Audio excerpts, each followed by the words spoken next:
प्रिय विद्यार्थियों, आज हम बीए पार्ट फर्स्ट ईयर का सेकंड पेपर भारत में समाज के अंतर्गत नया अध्याय शुरू करेंगे। जी.एस. घुरिये के विचार। जीवन चित्रण। जी.एस. घुरिये का जन्म एक सारस्वत ब्राह्मण परिवार में 12 दिसंबर 1893 में महाराष्ट्र के मालवा प्रांत में हुआ था। इनका शैक्षणिक जीवन उच्च कोटि का रहा। इन्होंने सभी परीक्षाएं प्रथम श्रेणी में उत्तीर्ण की थी। इन्होंने संस्कृत में एमए 1918 में की। बाद में अंग्रेजी में एमए एल्फिंस्टन महाविद्यालय मुंबई से प्रथम श्रेणी प्रथम स्थान में उत्तीर्ण करके स्वर्ण पदक प्राप्त किया था। ब्रिटिश विश्वविद्यालय में समाज शास्त्र में प्रशिक्षण प्राप्त करने के लिए गैडिंग्स ने घुरिये का चयन किया। इनकी सिफारिश पर घुरिये को लंदन भेजा गया।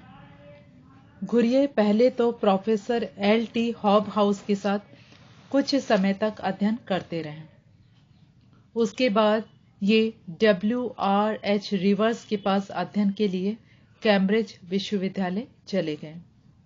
इन्होंने रिवर्स के निर्देशन में एथिक थ्योरी ऑफ कास्ट विषय पर शोध कार्य किया, परंतु घुरिये का शोध कार्य पूर्ण होने से पहले ही रिवर्स का देहांत हो गया था।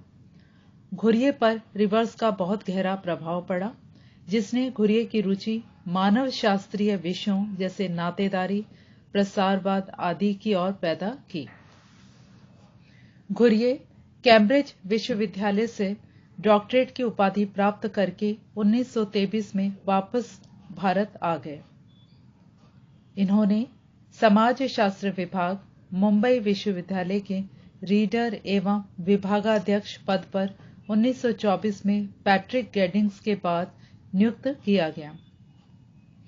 10 वर्ष बाद 1934 में इनको पदोन्नत कर प्रोफेसर का पद प्रदान किया गया। इस पद से 1959 में ये सेवानिवृत्त हुए थे। इनकी प्रतिभा का लाभ उठाने के लिए मुंबई विश्वविद्यालय ने एक नवीन पद प्रोफेसर एमिरट्स का प्रावधान करके यह पद इनको 1960 में प्रदान किया।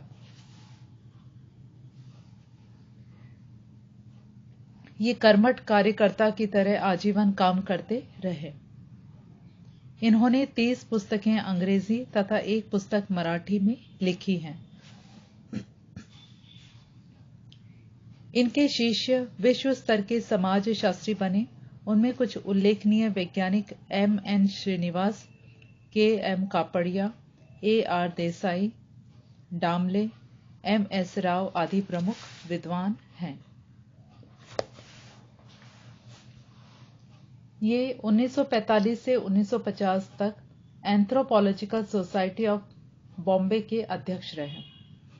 भारतवर्ष में समाज शास्त्र के विकास और विस्तार के लिए उल्लेखनीय योगदान दिया तथा इंडियन सोशियोलॉजिकल सोसाइटी की इन्होंने स्थापना की। इस सोसाइटी के तत्वावधान में इन्होंने भारतीय स्तर की प्रथम समाज शास्त्रीय पत्रिका सोशियोलॉजिकल बुलेटिन के प्रकाशन का शुभारंभ किया। 1966 तक ये प्रथम इसके अध्यक्ष बने रहे।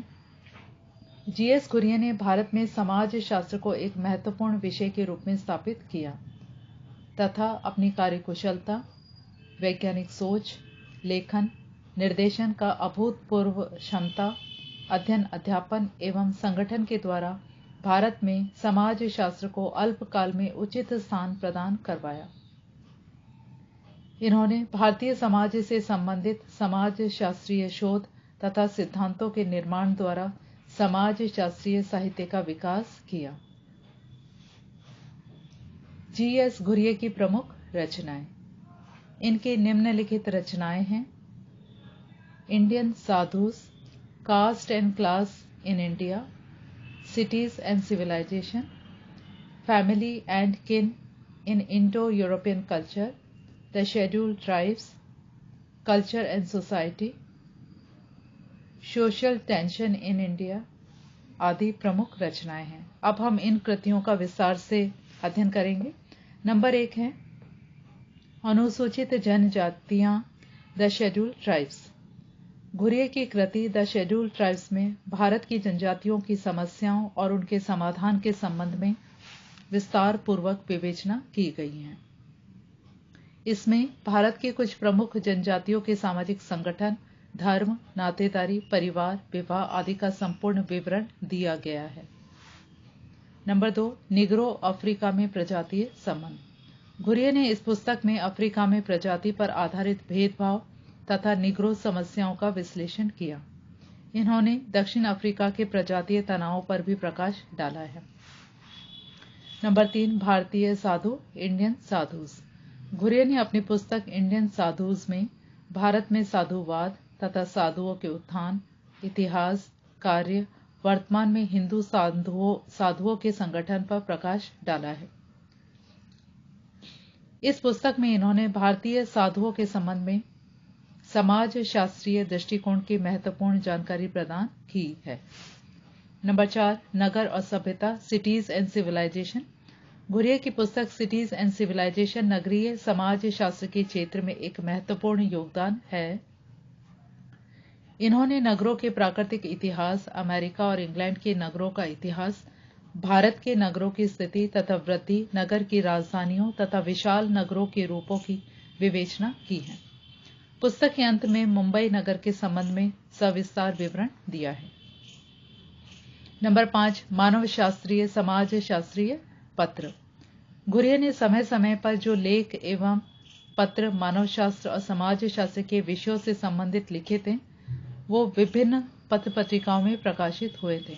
उनका संकलन एंथ्रोपो सोशियोलॉजिकल पेपर्स पुस्तक शीर्षक के अंतर्गत प्रकाशित किए गए।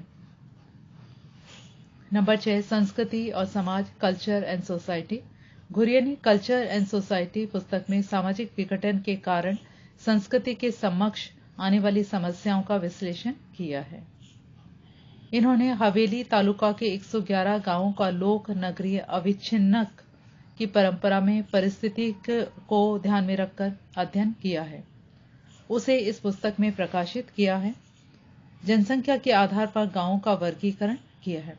संपूर्ण हवेली तालुका को इन्होंने समुदाय कहा है। नंबर 7, जाति, वर्ग और व्यवसाय। घुरिये की पुस्तक कास्ट, क्लास एंड ऑक्यूपेशन का हिंदी अनुवाद जाति, वर्ग और व्यवसाय है। यह पुस्तक caste and class in India and caste and race in India का संशोधित एवं विस्तृत रूप है। इस पुस्तक में इन्होंने जाति व्यवस्था के लक्षण, जाति समूहों का स्वरूप, युग युग से जाति, जाति में परिवर्तन, प्रजाति और जाति, भारत के बाहर जाति के तत्वों, जाति व्यवस्था के मूल स्रोत, जाति तथा ब्रिटिश शासन, अनुसूचित जातियों, व्यवसाय और जाति वर्ग तथा उसके कार्यों तथा जाति के भविष्य आदि जाति से संबंधित विविध विषयों की विवेचना की गई है। जाति व्यवस्था। घुरिये के अनुसार हिंदू समाज के निम्नांकित 6 प्रधान विशिष्ट विशेषताएं या लक्षण देखे जा सकते हैं। नंबर 1 है समाज का खंडात्मक विभाजन। हिंदू जाति समाज न्यूनाधिक रूप में समरूप समुदाय नहीं था। यह एक ऐसा समाज था जिसमें विभिन्न समूहों अर्थात जातियां थी, जिनका अपना सुविकसित जीवन होता था और जिनकी सदस्यता जन्म से निर्धारित होती थी।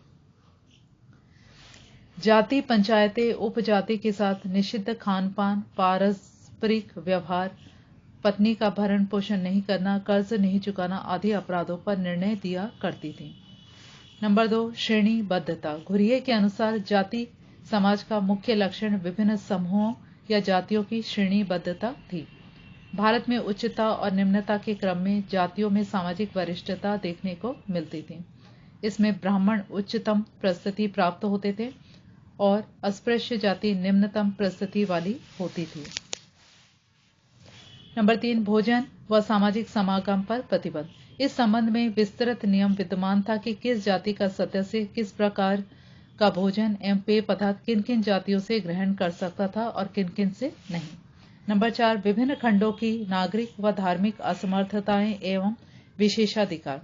जाति संरचना में उच्चतम जाति ब्राह्मण को अधिकतम नागरिक व धार्मिक विशेषाधिकार प्राप्त होते थे तथा उनकी न्यूनतम असमर्थताएं होती थीं। इसके विपरीत निम्नतम जाति अस्पृश्य पर अधिकतम असमर्थताएं होती थी और कम से कम विशेषाधिकार प्राप्त होते थे। नियमों की कठोरता में दक्षिण भारत का विशिष्ट स्थान था। उत्तर भारत, महाराष्ट्र और तेलुगु कन्नड़ प्रदेशों में केवल अपवित्र जातियों को ही पृथक किया जाता था और उन्हें गांव की बाहरी सीमा पर रहने के लिए विवश किया जाता था। तमिल व मलयालम प्रदेशों में प्रायः ऐसा होता था कि विभिन्न जातियां पृथक भागों में रहती थी या कभी-कभी किसी गांव को ही 3 भागों में विभक्त कर दिया जाता था। ब्राह्मणों, शूद्रों और पंचमों के मोहल्ले अलग होते थे। नंबर 5, अप्रतिबंधित व्यवसायों के चयन का अनुभव। सामान्यतः कोई भी जाति या उससे मिलता जुलता जाति समूह कुछ व्यवसायों को अपना पैतृक व्यवसाय मानते थे। उस पैतृक व्यवसाय को वे किसी दूसरे लाभकारी व्यवसाय के लिए छोड़ना उचित नहीं माना जाता था। व्यक्तियों के लिए एक व्यवसाय से दूसरे व्यवसाय में बिना अपनी सामाजिक परिस्थिति में परिवर्तन किए या जाति के अंदर विवाह का अधिकार खोए चले जाना असंभव नहीं था। नंबर 6, विवाह पर नियंत्रण। हिंदू समाज अनेक उप समूहों में विभाजित होता था। प्रत्येक उप समूह उपजाति के नाम से सर्वविदित होता था। यह प्रत्येक उपजाति अपने रहस्यों को गुप्त रखने के कारण अपने किसी भी सदस्य को उपजाति से बाहर विवाह नहीं करने देती थी। इस प्रकार प्रत्येक उपजाति अंतर्विवाही होती थी। जाति व्यवस्था का अंतर्विवाह का नियम बहुत कठोर होता था। वर्ग व्यवस्था। घुरिये के अनुसार वर्गों में सदस्यता स्वैच्छिक होती है तथा जन्म से निर्धारित नहीं होती है। किसी भी व्यक्ति की सामाजिक परिस्थिति आधुनिक यूरोप के वर्गों में उसके धन पर निर्भर करती है। वर्ग व्यवस्था वाले समाज में व्यक्ति की परिस्थिति का निर्धारण व्यवसाय और उससे प्राप्त आय से होती है। एक ही वर्ग के सदस्य भिन्न भिन्न व्यवसाय अपनाते हैं जो संगठित होने पर स्थायी कार्य संचालक का समितियों के रूप में कार्य करते हैं, जो उनके सदस्यों पर अपने नियमों के अनुसार शासन करती है। धन्यवाद।